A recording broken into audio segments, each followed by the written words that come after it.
আসসালামু আলাইকুম প্রিয় বন্ধুরা, আজকে আমি যে ভিডিওটি দেখাবো এটা আনন্দের সহিত আমি বলতে পারি একটা গরু থেকে কি করে 15টি গরুর উৎপাদন করা হয় বা একটি 15টি গরু কি করে তৈরি করেছে এই সফল খামারি। এই গল্প নিয়ে, জীবনের গল্প নিয়ে আমি আপনাদেরকে এই ভিডিওটি উপস্থাপন করব বা তুলে ধরব।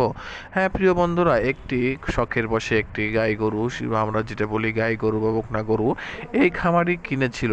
আজকে দেখতে দেখতে তার খামারে 15টি গরু সে নিজে হাতে তৈরি করেছে।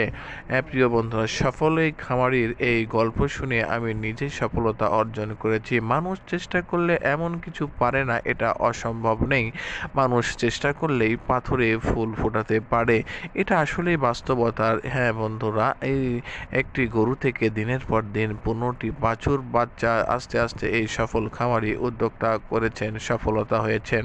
এই সফলতার চাবিকাঠি নিয়ে তিনি সকাল থেকে সন্ধ্যা পর্যন্ত নিজের শ্রম দিয়ে একা একা এই খামারি গরুগুলোকে পরিচর্যা করে যত্ন নিয়ে দিনের পর দিন এই খামারকে গঠন করেছে। হ্যাঁ প্রিয় বন্ধুরা, এই সফল উদ্যোক্তার এই ঘটনাকে আজকে আপনাদের মধ্যে তুলে ধরবো। ভিডিওটি ভালো লাগলে অবশ্যই শেয়ার করবেন, লাইক কমেন্ট করবেন। ধন্যবাদ সকল।